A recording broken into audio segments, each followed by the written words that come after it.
Welcome to Doings of Doyle, a podcast dedicated to the works of Sir Arthur Conan Doyle, the creator of Professor Challenger, Brigadier Gerard, and, of course, Sherlock Holmes. I'm Mark Jones. And I'm Paul Chapman, and together we'll be exploring Doyle's eclectic bibliography to understand more about the great man's life and work. We'll be discussing his fiction and non-fiction, the well-known and the obscure. And stopping by Baker Street along the way. You can find out more at doingsofdoyle.com or follow us at doingsofdoyle on Twitter. Welcome to episode 4, and today we're talking about a short story entitled Danger, being the log of Captain Sirius. It's Conan Doyle's prophetic tale of submarine warfare, published in July 1914, as a warning to, and indeed chastisement of, the politicians of the day. Now, we chose this because Conan Doyle was more than a writer. He was an influential public figure, and he used his fame to further many agendas throughout his life. Indeed, he saw it almost as the duty of a professional writer to be what we might call today an influencer. And Danger shines a light on this aspect of his character. So let's begin with a quick synopsis of what happens within Danger. There has been an incident in one of the colonies which has involved the deaths of 2 missionaries, and Great Britain and the small northern European state of Norland have been drawn into war with one another. The king and ministers of Norland have little hope of victory, but Captain John Sirius, who commands the nation's fleet of 8 submarines, is convinced he can win the war by a form of unrestricted submarine warfare against the merchant shipping which supplies much of Britain's food. The idea seems ludicrous, but as Sirius's submarines begin their campaign in earnest and the losses mount, it begins to appear that Norland may be able to bring the military and imperial colossus that is Britain to its knees. So that's a taste for what happens in Danger, and let's start by just giving you a bit of background on when the story was published. It was first published in the Strand magazine in July 1914 and in Collier's in the USA in the following month, and it came out right in the middle of what the historians call the July crisis, that period of time between the 28th of June 1914, when Archduke Ferdinand was assassinated in Sarajevo, and 28th of July, when the First World War broke out, when Austria declared war on Serbia. So Danger comes out right on the eve of the First World War. It was accompanied in the Strand magazine by a short piece entitled What Naval Experts Think, and that's a series of commentaries on the story by a number of notable naval figures of the day, with the occasional and somewhat defensive, it should be said, interjection from Conan Doyle in the form of annotations. It became the title story of a Conan Doyle anthology, Danger and Other Stories, published by John Murray in 1918. We might come on to later the fact that there is an interesting preface to the 1918 edition where he looks back on Danger and talks about some of the points he was making in that and whether they were picked up by the politicians of the day or had been left to languish. Danger is, as Daniel Stashauer described in his biography of Conan Doyle, perhaps the most remarkable piece of propaganda Conan Doyle ever wrote, though, as Stashauer says, it ran aground on the shoals of political diatribe. Conan Doyle was generally regarded as a bit of a Germanophile in the early part of the 20th century, but his views seem to have shifted and hardened around 1912, when a volume came out from General Friedrich von Bernhardi called Germany and the Next War. Yeah, it's a book that was a battle cry by General von Bernhardi for Germany to be prepared for the war, which he was absolutely convinced was coming, and for Germany to take advantage of this, to grab land, and to really create a greater Germany. This, unsurprisingly, created tremors of anxiety throughout the rest of Europe.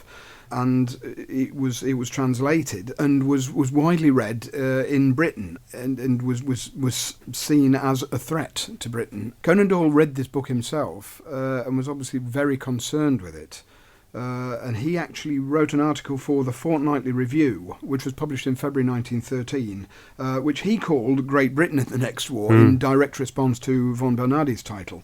2 of his main concerns were the disruption that the submarine fleet could cause to the supply chain of food in particular to Britain, and also that it was a change, it could mark a change in the nature of warfare. The gentleman's code book would be ripped up and warfare itself become a far more barbarous business than it already was. His rejoinder to the submarine threat was the idea that we should build 1 or 2 channel tunnels to allow food to be supplied directly by rail from the continent, rather than having to resort to the sea route only. And the Channel Tunnel idea was not a new idea. It had been around since the time of Napoleon as a proposition. It was thought of an idea of getting the Grande Armée across to invade Britain. The main period of threat then was 1805. So it wasn't a new idea, but it's the engineering problems were one of the main concerns.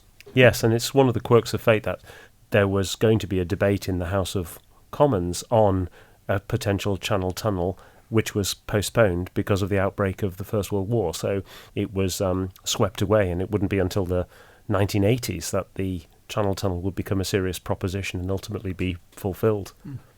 And there's absolutely no doubt that Conan Doyle felt the Bernardi book was a very real threat. He wrote in his own Great Britain in the Next War that we should be mad if we did not take very serious notice of the warning. And there's another incident that is often cited as being relevant to the writing of Danger, which is the Prince Henry tour that took place in 1911.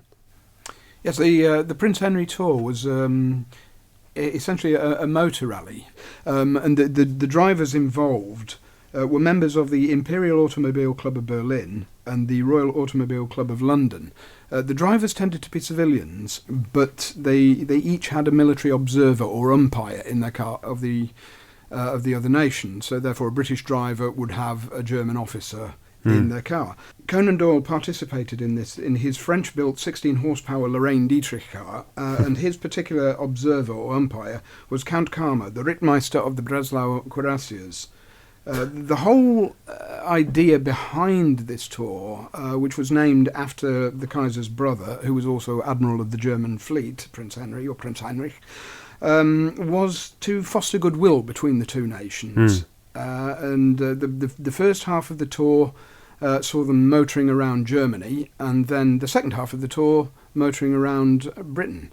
A number of the British officers involved as observers in this rally were highly sceptical of the real motives behind this apparent goodwill gesture, believing that the German officers involved wanted to motor around Great Britain simply to take observations, take note of facilities of interest, and map out the country ready for a possible invasion. A lot of people have commented saying that the tour was a big turning point in Conan Doyle's attitude towards Germany, although actually in Life in Letters there is a letter that indicates that he doesn't really see the German threat materialising in the course of this somewhat bad-tempered car rally. And in fact, he comments more on the attitude of the British drivers at that point in time. But there's another figure who is around in the rally who has his own take on Conan Doyle's view, and that's Swinton. Yes, this was the future Major General Ernest Swinton, who would go on to become one of the co-inventors of the tank in 1916. He was along as one of the British umpires and was one of the sceptical officers, and he perceived Conan Doyle's view to be rather naive. And he says in his autobiography, though it seemed to many of us British that the whole tour was a piece of bogus appeasement on the part of the Kaiser's government, quite a number believed in the genuineness of the gesture. Curiously enough, among these was the late Sir Arthur Conan Doyle, who was a member of the British party.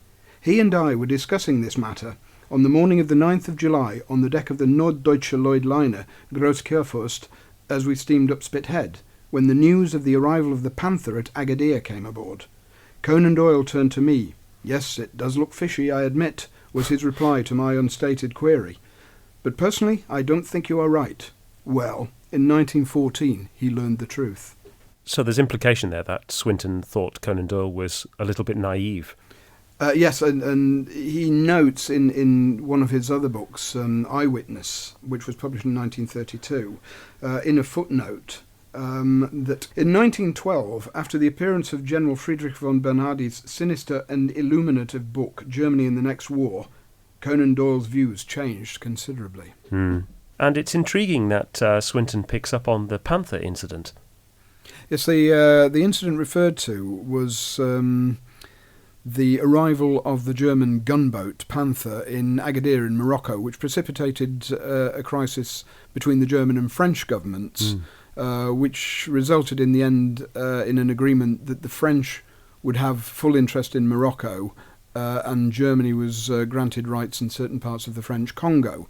It was believed at the time that it would be a colonial incident of some kind that would kick off a European war. This was the age of the scramble for Africa, and it is quite fascinating that Doyle picks up on this, and the war that occurs in Danger is actually kicked off by the killing of 2 missionaries in an unnamed colony. Yeah. Conan Doyle actually wrote the story around May 1914, shortly before he set off to the USA for a tour of North America, and he actually set sail for that tour on the Olympic, which is a liner that appears within the story Danger, as we shall see. So it was written in May, published in July, but in between those 2 dates, in June 1914, another commentator, Admiral Percy Scott, wrote a letter to the Times that essentially argued many of the same points that Conan Doyle makes in Danger about Britain's lack of preparedness for submarine warfare. So Danger comes out in July 1914, as we've said, but it's almost the culmination of several attempts to get across Conan Doyle's concern about British military and particularly naval preparedness for the war that was to come.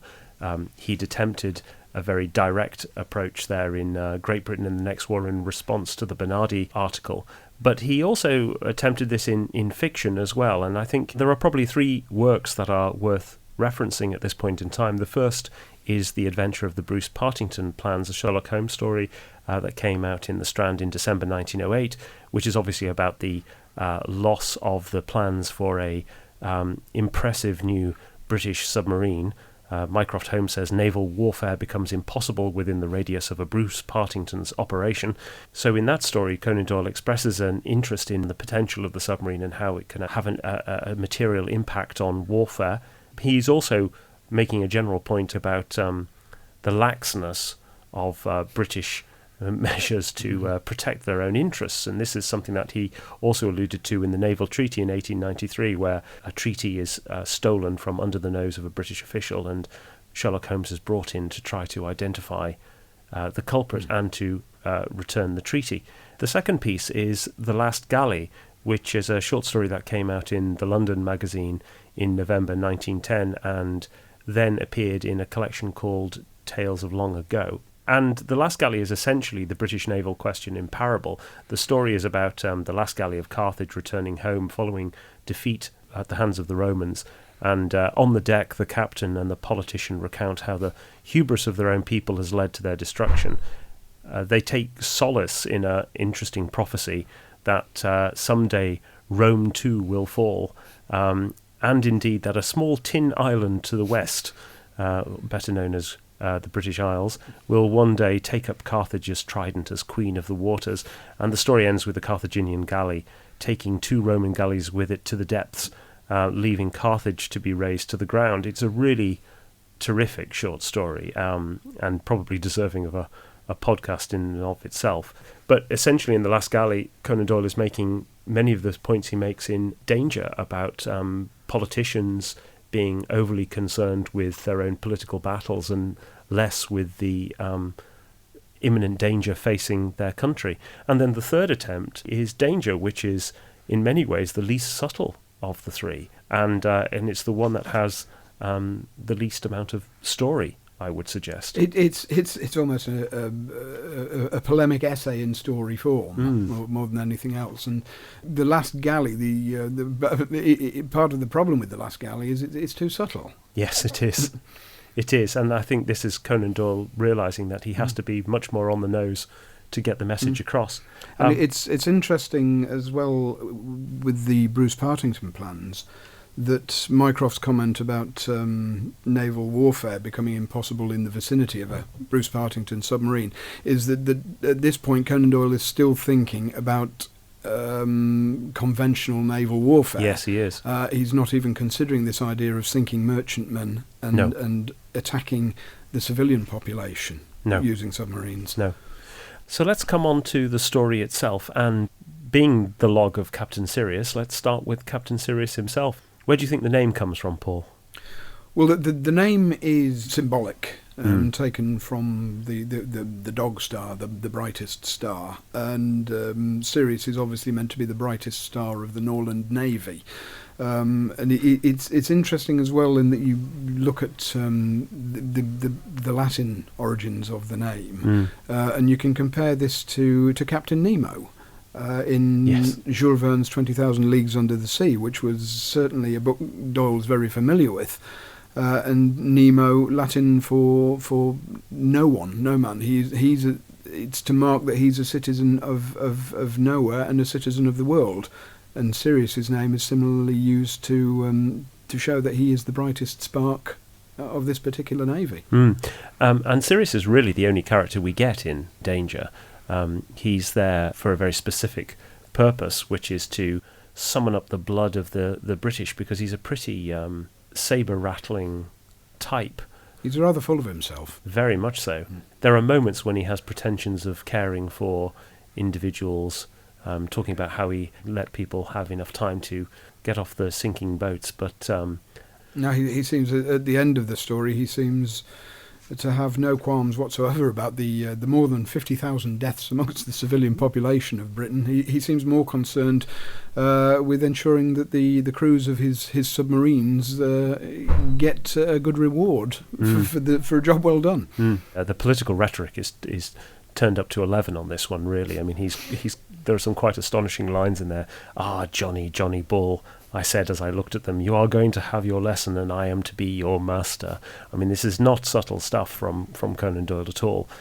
Another thing that singles out Danger is the realism of the story, and Conan Doyle is making quite specific references to submarines. He's drawing connections between the submarines in Sirius's fleet. He's enjoying himself with the mechanical details, that's for sure. Yeah, he loves all of that detail about Sirius's submarines, even to the point of giving their breadth and depth and speed and horsepower. This is Boys with Toys to some extent.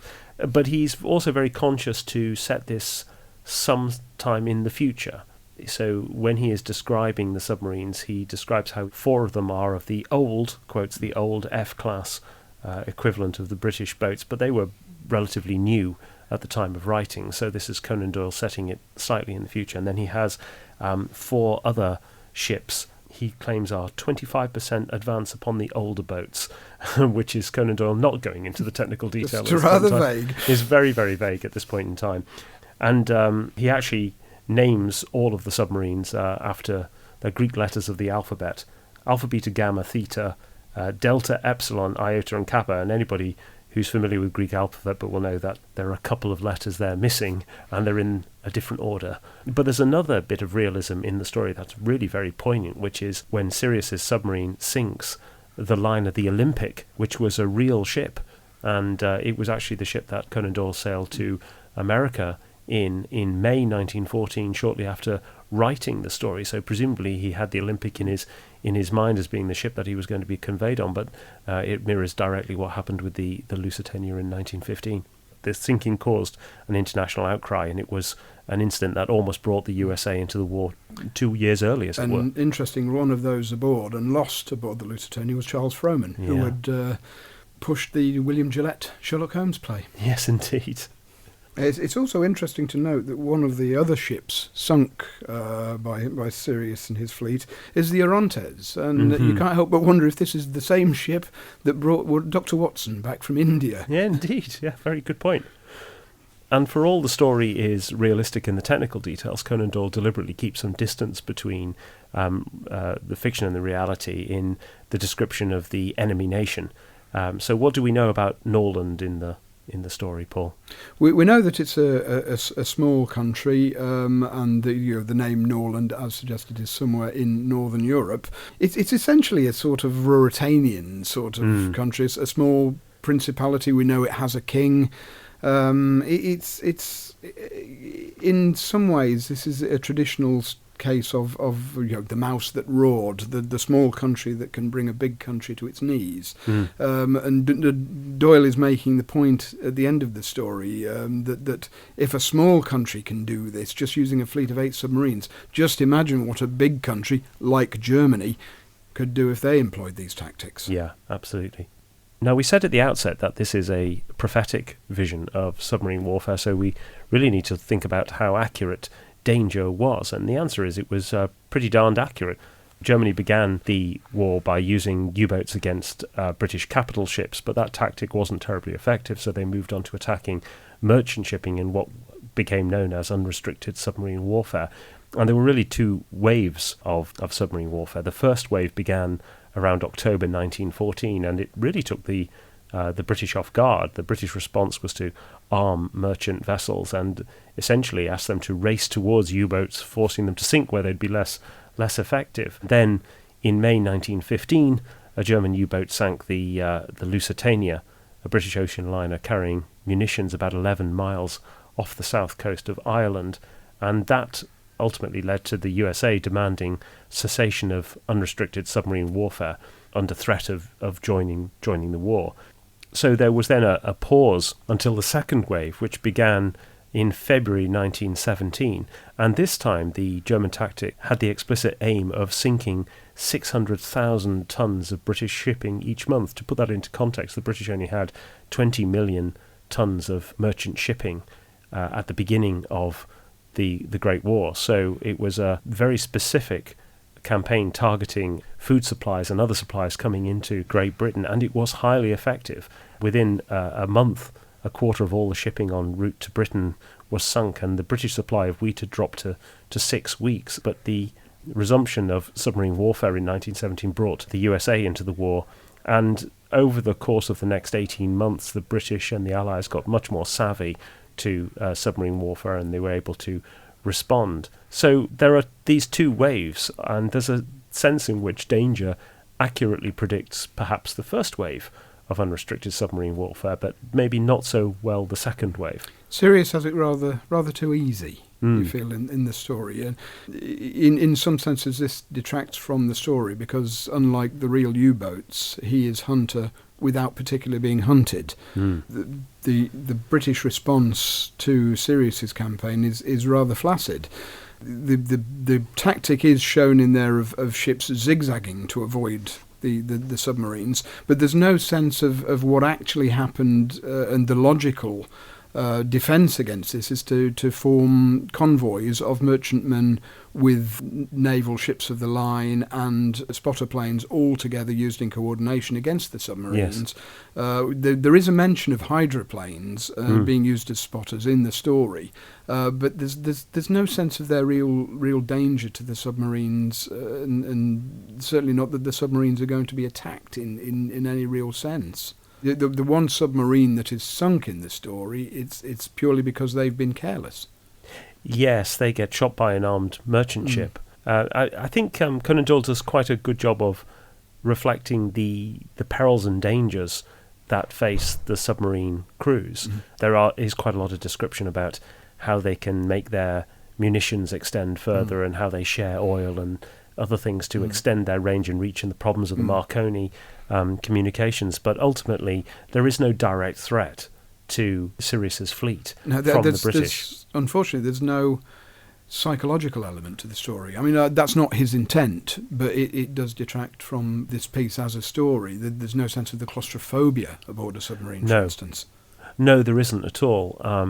The other thing that Conan Doyle is unable to predict, of course, is development of technology. So there was improved wireless communications over the course of the war, but also the invention of the depth charge around 1916. So there are things that he couldn't quite foresee. But one of the common criticisms of the story at the time, and we'll come on to that with what naval experts think, was the British retaliation is not covered. And Sirius's approach towards attacking neutral ships is also rather too blasé. For instance, sinking an American ship, he simply says this can be sorted out by the insurance companies. Yeah. He doesn't take into account that the Americans would directly threaten Norland themselves. Yes, and that's and that obviously is what comes to pass. I mean, there's an amazing quote from Sirius at one point on this, point where he says, "What did I care about 3-mile limits and international law? The view of my government was that England was blockaded, food contraband and vessels carrying it to be destroyed. The lawyers could argue about it afterwards." The prediction that is probably the most shocking is the attack on the Lusitania. It is something that its original readership would no doubt say, this wouldn't happen. This just couldn't happen. And within less than 2 years, it had happened. Yes, that's right. Yeah, and the Olympic actually had a bit of a war service itself. It became a troop ship and was nicknamed Old Reliable because it was the one that was constantly ferrying soldiers backwards and forwards to the continent. Famously, it was one of 3 of the Olympic-class liners, the other being the Britannic, which launched in 1915, and perhaps more famously, the Titanic in 1912. One of the nice things about Danger is that when it was printed in the Strand magazine, it was accompanied by a short article called What Naval Experts Think, in which 12 commentators, of whom 7 were admirals, all responded to Conan Doyle's story. On the whole, most people agree with the central tenet that food security is a critically important issue. There's quite a lot of support, almost unanimous support, I would say, for the concept of building a national network of granaries and having enough supply. There's also quite a bit of support for the notion of a channel tunnel. But Conan Doyle doesn't get away with a complete clean sheet in the reviews. There are several people who regard it as being somewhat fanciful. There's a wonderful comment from Admiral William Hannam Henderson, who says that the sinking of the Olympic is not realistic because big ships do not sink quickly. But of course, the Lusitania went down in 18 minutes.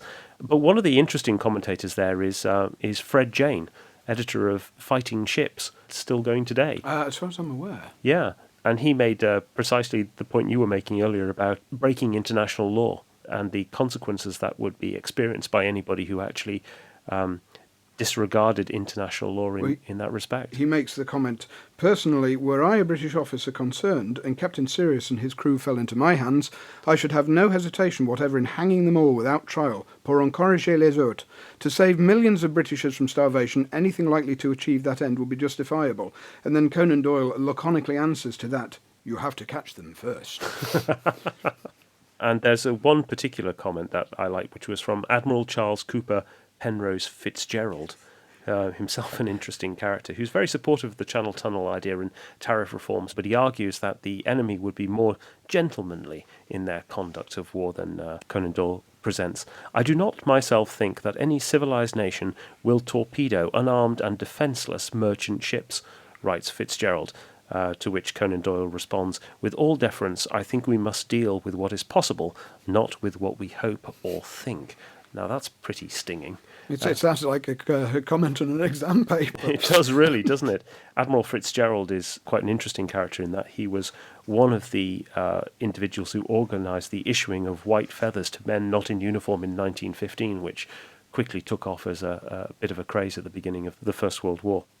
Conan Doyle, I think, was probably quite stung by some of the commentaries here, and he makes a pointed reference in his letters to the fact that the 7 admirals are all retired, and he said it was as well they were retired, since they had no sense of the possibilities of the naval warfare of the future. So he was absolutely incensed, I think, by quite a number of the commentaries, and some of his annotations are quite snarky.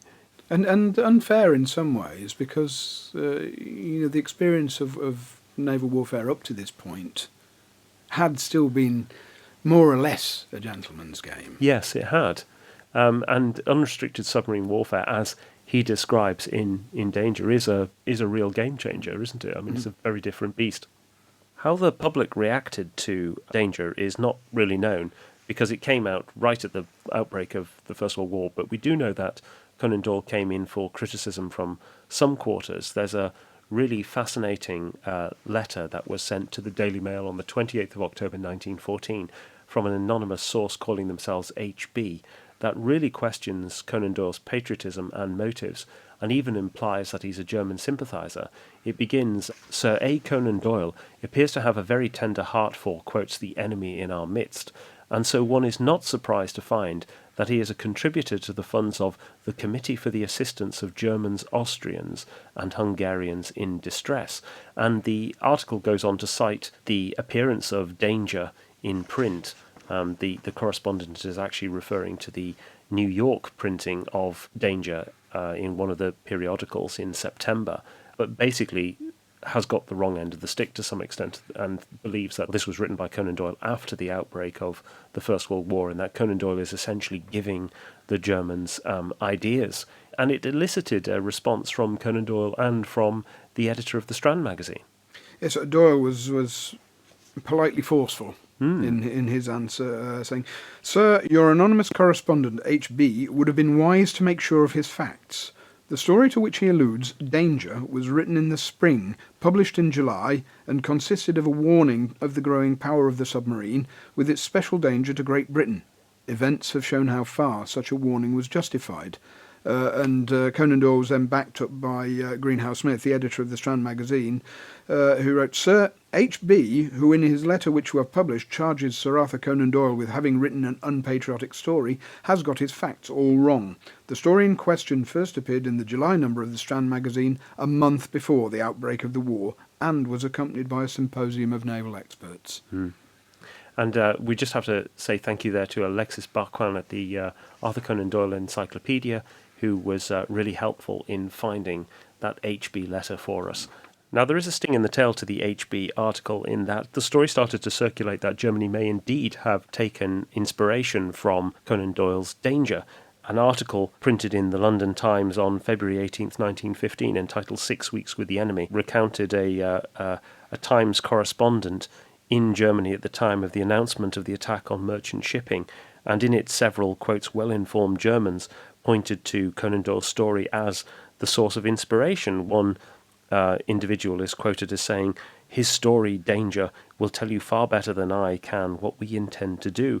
Conan Doyle made an immediate response to the press in which he stated he was very pained at the accusation and that his intention was only to rouse the country to the potential danger he foresaw. Nevertheless, the story seems to have stuck, and there is an article in the New York Times dated 3rd of May 1917 in which tribute is paid in a Reichstag committee to Conan Doyle as the only correct prophet of the present condition in the European war. It's something that was almost certainly stirred up as propaganda to upset the British. It's a bit of mischief making. Bit of mischief, yeah, and I think it probably reflects quite strongly on the fact that Conan Doyle was a well-known, well-respected figure at this point in time, and definitely. if they could put him down in any way, shape or form, that was going to be of help to the German war effort. But there's another connection back to Swinton here. Yes, because Swinton, as well as being a serving military officer in the Royal Engineers, was also a writer of military-themed speculative fiction, and his stories appeared in Blackwood's magazine, Strand magazine, and the Cornhill magazine. And one of the stories he wrote later in his career, called D2, or Across the Mahogany, was originally withheld. He wrote it in 1922, but it was not published until 1934, when it was quite clear that it would not put ideas into the minds of the general staffs of potential enemies. The story itself dealt with biological warfare, and the time he lifted the embargo on its publication was after the publication of a book called Verwissenschaft by Professor Ewald Barnes, which brought the ideas into the public sphere. But it shows the worries of fictional speculation on these sort of subjects. And while we're on the topic of speculative literature, Danger is a story that can be seen as part of a genre of fiction known as invasion literature. Can you tell us a bit more about that, Paul?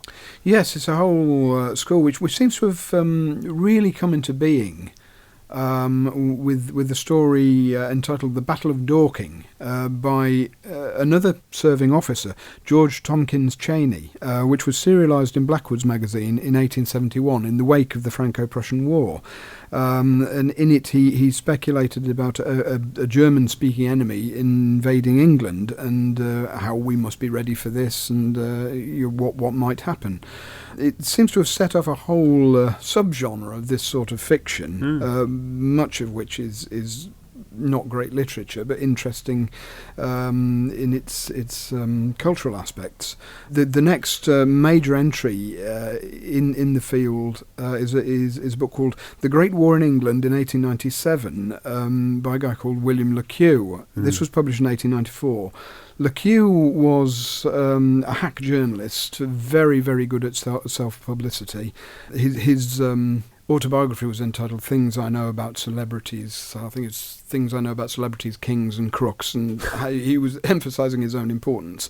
But he changes the enemy in this story, and it's France and Russia. There's still this atmosphere of Russophobia very much in the air in the late 19th century, but the joint threat of France and Russia lessened considerably in the Edwardian era, with the Entente Cordiale between Great Britain and France in 1904 and the Anglo-Russian Convention in 1907. Germany then was really perceived as the main threat. One of the other very important books in this whole subgenre actually appeared before those treaties, and it was The Riddle of the Sands by Erskine Childers, in which a couple of yachting chaps spot preparations for a German invasion of the East Coast. Le Queux re-enters the picture in 1906 with his book The Invasion of 1910, in which Germany is the enemy this time. And a further entry is by the rather more sophisticated writer Sacchi, the pen name of H.H. Munro, who was actually to be killed in the First World War himself. But he wrote a book called When William Came, a story of London under the Hohenzollerns, which depicts life in Britain after a German invasion. When does Buchan's 39 Steps come out? That's 1915. 1915, but that was written before. Yes, he wrote it in a period of recuperation from illness. But that again, we've got subgenre upon subgenre, in that's invasion literature. It's also spy literature. Yes.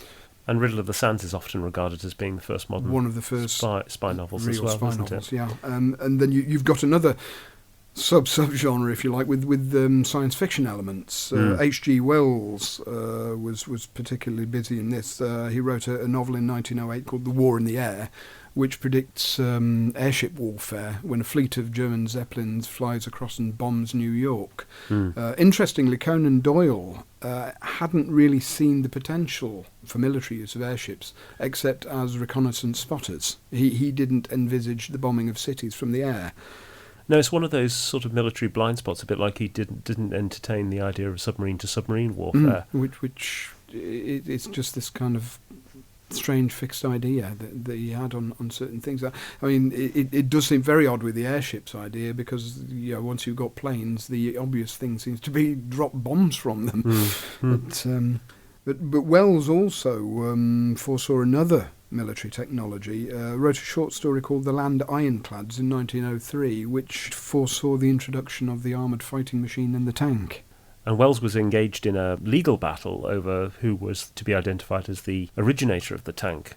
Yes, there are a number of people who were eligible for that title. The tank was ultimately created by committee, but some people were obviously more important than others, and one of those in the lead of these claims was, again, General Swinton. And the legal dispute was between Wells and him. Wells claimed that the idea was his from the Land Ironclads. And I suppose you can also include H.G. Wells' War of the Worlds 1898 as being an example of invasion literature, although it's slightly more towards the apocalyptic subgenre. Yeah, and again, it does fit into the invasion school of literature, and it's interesting. Writers of that time, British writers at that time, seem to have delighted in trashing the southeast of England. The Martians, tramp over the same territory that the Germans and the French and the Russians do in various other stories. And clearly invasion literature was a well-established phenomenon by around 1910, because P.G. Wodehouse, around that time, I think it was 1909, wrote a parody of the genre entitled The Swoop, or How Clarence Saved England, in which England is simultaneously invaded by 9 different armies, including Switzerland and Germany, but the English elites are rather more concerned about play at Lord's, and they leave the country to be saved by a Boy Scout named Clarence, which is a great fun story, and but illustrative of the fact that it was clearly a phenomenon at the time. Otherwise, these sort of parodies don't come out of nowhere. So as we said at the beginning, Conan Doyle really saw it as his duty as a writer to also be a public figure, and he used his fame and popularity to argue for a great many causes throughout his life: divorce law reform, body armour for troops, spiritualism, of course, most famously. He actually got his knighthood not for his Sherlock Holmes stories or for any of his fiction, but ostensibly for his defence of British action in the Boer War, which earned him a knighthood in October 1902. But by this time, 1914, Conan Doyle is a very well-known, very well-respected figure, which is probably why the Reichstag were able to make good use of him in propaganda efforts in 1917, and he was ludicrously active as a public figure. In preparation for this podcast, I quickly looked at one newspaper in 1914, and Conan Doyle appears in a whole range of listings. He's responding to allegations that he plagiarised a French novel for his Challenger story, The Poisoned Belt. He speaks as president of the Divorce Law Reform Union. He appears to argue against the shooting of birds. He takes place in an amateur billiards championship. He writes in favour of a reservist force. So he's an incredibly active figure, pushing a whole range of different things. So what do we know about what he actually did during the First World War, Paul? He wasn't actually, at the age of 55, he wasn't actually entitled to take a direct military role in the war, but he had a brain which was firing off ideas all the time. Some of them very sensible, like inflatable jackets, rubber rafts for sailors who had been on wrecked ships. The idea of body armour for troops, which actually did begin to emerge in the First World War, where you've got elements of body armour for snipers, the steel helmet, in some ways some degree of medieval military kit comes back in a modern form. Yes. He's in favour of this. He was also in favour of armoured vehicles, which again it's back to Swinton and the tank, and curiously Lord Kitchener, who was the Secretary of War until he died aboard the Hampshire in 1916, just thought of tanks and armoured vehicles as toys that wouldn't be of any use. Doyle, he wasn't just full of cranky ideas. He had some very very useful ideas, but he did have a character which wound up some of the senior military characters. He'd never actually served in the military himself in any professional sense. He'd served in the Boer War, but as a doctor rather than a fighting soldier. So inevitably he came up against a wall of military intransigence with some of his ideas. Yeah, and one example where he very obviously oversteps the mark is in his arguments in favour of a civilian reserve corps, where he took it upon himself to actually organise his own dad's army, as it were. Forerunner of the Home Guard, definitely. Yeah, and actually the War Office rapped him on the knuckles and immediately outlawed all of these non-official, but they put him on the committee that then discussed the establishment of an official reserve corps, and in fact Conan Doyle's unit became the first official unit of this reserve corps, the Crowborough Company of the 6th Royal Sussex Volunteer Regiment. So Conan Doyle did see that suggestion come into force. He did also briefly visit the front as an independent observer in 1916, and I think it's claimed that somebody asked him what Sherlock Holmes was doing during the war, and that was what prompted him to come back and write his last bow in 1917. But probably one of the most fascinating and least well recorded examples of Conan Doyle getting involved in the British war effort was his attendance at the War Propaganda Bureau meeting of the 2nd of September 1914. This was a secret meeting led by the Liberal MP Charles Masterman to enlist British authors in service of the British cause, and it famously was attended by Ford Madox Ford, by H.G. Wells, G.K. Chesterton, Thomas Hardy, Galsworthy, and Conan Doyle. Conan Doyle wrote a piece entitled To Arms, with exclamation mark, like danger. That was actually written before the meeting and published afterwards, but Conan Doyle appears as a signatory among those other esteemed authors in a letter to the press which appeared under the title British Authors and the War in newspapers towards the end of September 1914. The meeting remained a secret until I think the 1930s. Probably his greatest contribution for the War Propaganda Bureau was indeed the publication of His Last Bow in 1917. Yes, in his Last Bow does answer the question of what did Sherlock Holmes do in the First World War, and it again, coming back to the literature we discussed earlier, Holmes's principal job at the start of the war was to break a German spy ring. Again, very, very 39 steps. Yes. But he also breaks the spy ring using the disguise of an Irish Fenian. So in this story, Conan Doyle is showing his patriotism in two ways. He's showing Holmes infiltrating the Irish nationalist groups and using that infiltration to break the German infiltration of Great Britain. So there's this double layer of Holmes's patriotism. And perhaps Doyle had felt stung by the criticism thrown at Danger, and his response is to write His Last Bow, which you couldn't get a more patriotic story.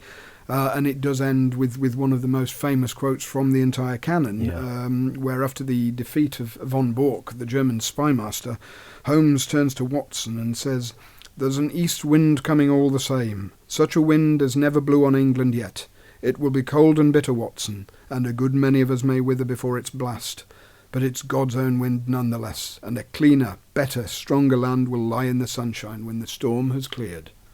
And that is in really stark contrast to Danger, where the mood is very much to scare and to intimidate British people into preparedness for the war. That final section of Last Bow is very much about there is hope for the future. And the strength of that quote is shown in its repeat use in one of the Basil Rathbone Sherlock Holmes features, The Voice of Terror, where the same quote is used to reply to the Nazi menace. So that brings us to the end of Danger. It's probably worth adding Conan Doyle's own view of Danger, looking back on it from the vantage point of many years later. And he commented that he was glad to admit he'd underestimated the energy and the ingenuity of Britain's response. So for all he had painted a very bleak picture of Britain's chances against unrestricted submarine warfare, he was ultimately happy to be proven wrong in this instance. So Paul, what are we looking at next time? Next time we'll be examining two interrelated stories from the Round the Fire series, The Man with the Watches and The Lost Special. Very good. So 2 stories to look forward to next time.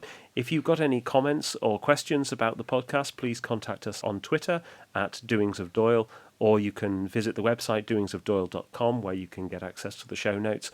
Until then, we hope you enjoyed the podcast, and please join us for the next one. So it's goodbye from me. And goodbye from me. Goodbye.